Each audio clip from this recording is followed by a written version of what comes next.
चलिए आज जो हम लोग पढ़ेंगे इसका नाम क्या है? ध्रुवोपाख्यानम। क्या नाम है? ध्रुव। ध्रुव का नाम सुने होंगे आप लोग। ध्रुव। प्रहलाद का नाम, प्रहलाद को जानते हो सब? प्रहलाद को नहीं जानते हो? अरे तुम्हारे पूर्वज है, प्रहलाद को नहीं जानते हो? बोलो।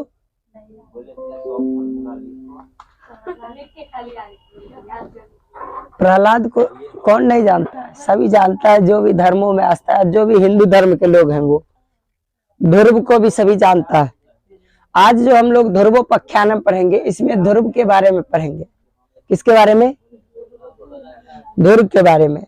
ध्रुव के पिताजी का नाम था उत्तानपाद। क्या नाम था? उत्तानपाद के क्या गो वाइफ, दूगो पत्नी था। कितना? गांव घर में जिसको दूगो पत्नी रहता है उसको क्या बोलते हैं? नहीं जानती हो? दुबा हुआ बोलते हैं कि नहीं? हंसने वाली बात नहीं, बोलते हैं कि नहीं? देखो आज हम उसी के बारे में पढ़ेंगे, ध्रुव के बारे में। पूरा उत्तानपादो नाम राजा आसीत तस्य द्वय पत्नी अस्ताम सुनीति सुरुचि। एक राजा थे जिसका नाम क्या था? उत्तानपाद। और उत्तानपाद क्या वो पत्नी? दूगो पत्नी। उस पत्नी का क्या नाम? पहले पत्नी का सुनीति और दूसरे का सुरुचि। क्या हुआ? देखो यहाँ पे सुनीति, सुनीति एवं दूसरे का सुरुचि। क्या नाम था? सुरुचि असुनीति। सु मतलब सुंदर, नीति, असुरुचि मतलब सुंदर रुचि, रुचि इच्छा। तो सुनीति एवं सुरुचि। सुनीति ज्येष्ठ पत्नी आसित, सुरुचि तू कनिष्ठ का आसित। इसमें जो सुनीति थी वो क्या थी? बड़ी वाली पत्नी थी। समझ गए? जानता है ना रे, गाँव घर में दूगो पत्नी वाला के एगो बड़की पत्नी होता है, एगो छोटकी होता है। ठीक उसी तरह से यहाँ पे सुनीति जो थी वो बड़ी वाली थी और सुरुचि क्या थी?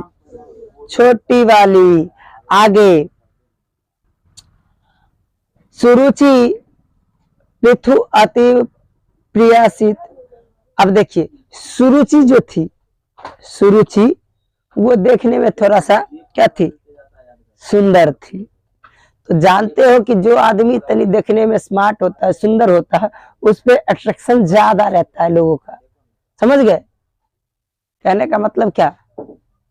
जो सुंदर रहता है उस पर सबका ध्यान जाता ही है, और जो थोड़ा सा अच्छा रहता, अच्छा नहीं रहता है, उस पर थोड़ा सा कम ध्यान जाता है। जैसे हम ही लोग हो गए, काले कलौटे हैं, और कौन ध्यान देता है भाई? क्या? और जो अच्छे हैं, जो थोड़ा सा गोरा फैशन में रहता है हमेशा, उस पर देखोगे एकदम लोग भर भर के ध्यान देता है, उस पर सबका ध्यान चला जाता है। लेकिन हम लोगों पर क्या जाएगा? हम लोग तो भाई एक अलग आदमी है। आगे सुनीति पुत्रस्य नाम ध्रुवः सुरुचि पुत्रस्य नाम उत्तमः आसीत। अब देखिए सुनीति का पुत्र जो था उसका नाम क्या था? ध्रुव। क्या नाम था बोले? और सुरुचि के पुत्र का नाम उत्तम। क्या था? और मेरा नाम क्या है?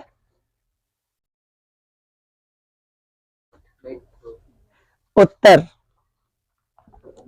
तो यहाँ पे ध्रुव और उत्तम दो भाई थे और दोनों के अलग अलग मम्मी थी। अब पप्पा क्या था?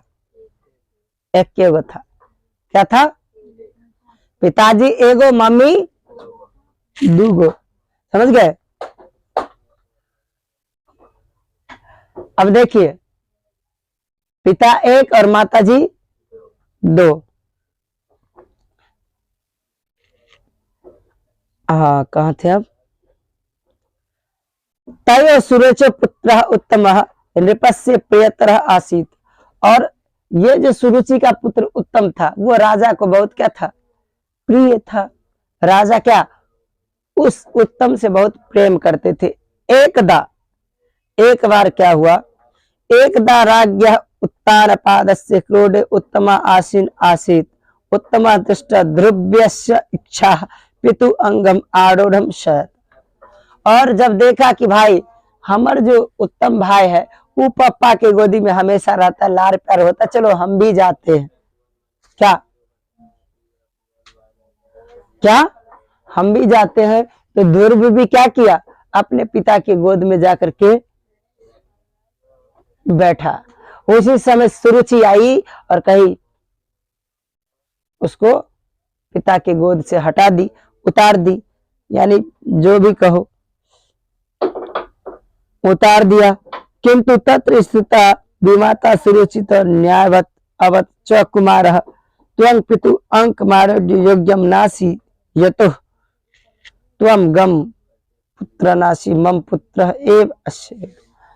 सुरुचि आई और कही, ये तुम जो बैठ गया है इसके गोद में, अपने पिता की गोद में, तुम इसके लायक है, बैठने के लायक है? नहीं है बैठने के लायक तो फिर क्यों बैठा? चलो उतरो, यहां से जाओ, उतरो उतरो उतरो उतरो, जल्दी उतरो।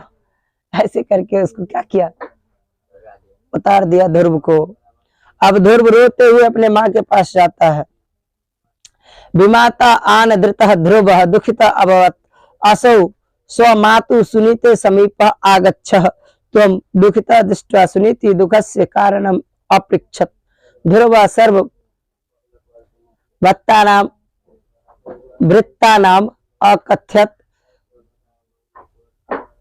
पुत्रस्य वचनं श्रुत्वा सुनीति अवदत् पुत्रः त्वं विमातः सत्यं वदति तथापि दुखिता मा भव। अब देखिए इसमें थोड़ा सा घसाया हुआ दूसरा बुक देना कोई। और सुनो, जब ध्रुव कहाँ गया, अपने माता के पास गया, तो कहा दुखित होकर के अपने माँ के पास गया। दुखित होकर के अपने माँ के पास गया तो क्या हुआ, उसकी माँ पूछी कि बेटा क्या प्रॉब्लम है, क्या कारण है। तो वो सारा कारण बताया कि माँ ऐसे ऐसे हुआ, मैं गया पापा के गोद में बैठा तो छोटी माँ जो थी वो हमको क्या की हटा दी वहां से, कही कि तुम पिता के गोद में बैठने लायक नहीं हो। उसके बाद फिर क्या हुआ, जब हमको ऐसा बोली तो हम दुखित होकर के आपके पास चलाए। इसलिए बताइए कि हम में क्या कमी है कि हम पिता के गोद में बैठने लायक नहीं है।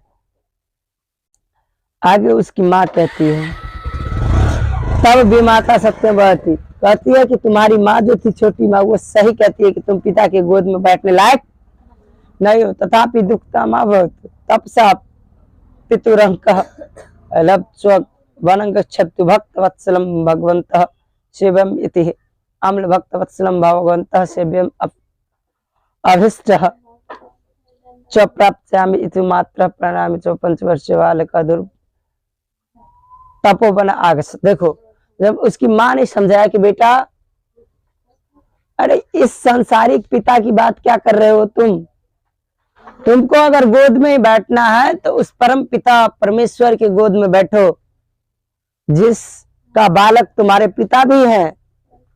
क्या,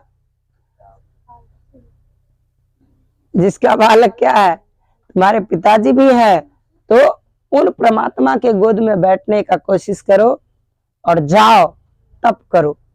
ध्रुव का माँ ठीक है, और वो 5 वर्ष का नन्हा सा बालक अपना वेशभूषा चेंज किया, ऋषि वेश पकड़ा और जंगल में जाकर के कठोर तपस्या शुरू कर दिया।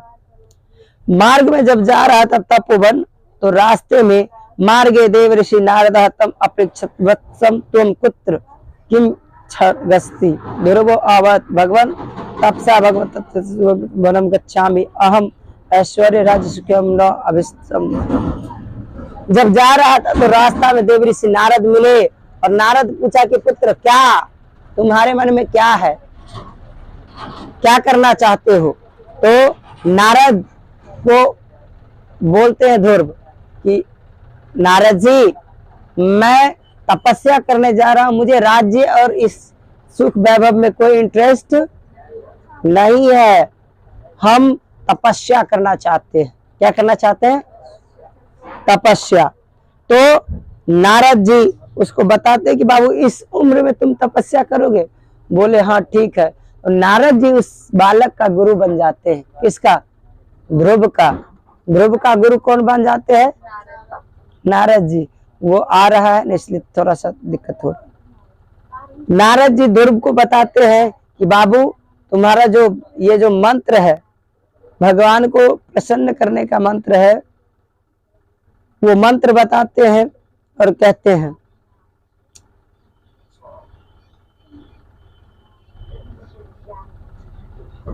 कृपया तपो मार्ग भगवान ध्रुवस्य दृढ़ निश्चय दृष्ट्वा देवर्षि नारद अवदत् वत्सम यमुना तट स्थितम मधुशयं वनं गच्छ तत्र वासुदेवस्य आराधय हरि एव तव मनोरथ पुरुष इत्युक्त नारद ततो गच्छ। उसके बाद क्या कहा? नारद बोले कि जमुना तट में एक क्या है? वन है, वहां जा करके तुम तपस्या करो और हरि का आराधना करो। ठीक वैसे ही क्या किया? प्रहलाद गया और तपस्या के लिए बैठ गया और कहा ओम नमो भगवते वासुदेवाय करके अपना तपस्या शुरू कर दिया। आप लोग भी तपस्या शुरू कर दीजिए। क्या नहीं करेगा शुरू? आगे अतः ध्रुव मधुकानन प्राप्य विष्णु अध्यात्म आरब्धवान। इसके बाद क्या हुआ? ध्रुव मधुकानन वन में जाकर के अपना भगवान का तपस्या आराधना कर दिया। हम भी भगवान का नाम ले ले एक दो बार। ऐसे जिस मंत्र के माध्यम से भगवान के रिझाने के हर एक मंत्र है, तुम जिस नाम से ईश्वर को जानोगे वही नाम क्या हो जाएगा? तुम्हारे पास आ जाएंगे। जैसे एक एग्जाम्पल छोटी सी कहानी के माध्यम से लेता हूं मैं। एक महामूर्ख आदमी था, समझा? तो उस आदमी को एक बार क्या हुआ? देवर्षि नारद जा रहे थे नारायण नारायण करते, तो वो आदमी पूछा कि महर्षि आप क्या पढ़ रहे हैं? तो बोला कुछ नहीं पढ़ रहे हैं, चलो ना। तो फिर गया ना, बताइए कि क्या पढ़ रहे हैं? तो बोला हम भगवान का नाम ले रहे हैं। तो उस मूर्ख आदमी को देवर्षि नारद बताए कि हम नारायण नारायण कर रहे हैं। तो वो भी अपना नारायण नारायण करने लगा और कांख में खुरपी रखे हुए था, घास छीलने के लिए जा रहा था। तो गया तो नारायण नारायण करते करते घास का तो ढेरी लगा दिया, बहुत घास छीलते रहा और नारायण नारायण करते रहा। घास छीलते छीलते ढेरी लगा दिया। उसके बाद उसकी जो पत्नी थी वो सोचा कि हमारे पति जी गए हैं कब का, लेकिन वो नहीं आए। खाना वाना बांध ली और गई, समझ गए? खाना वाना बांध करके कहाँ गई? खेत गई। और खेत जब गई तो देखी कि बाप रे भाई तो नारायण कर रहा है और घास का तो ढेरी लागल है। उसके बाद कही कि हे सुनू ना, आहा खा लियो ना। कल के ना ना ना हम नारद जी जे बात कल के भुला जेबे, हम नहीं खेबा। कल के नहीं खा लियो ना, ताले आहा के साथी हम वो बात के याद रखे छी। समझ गया?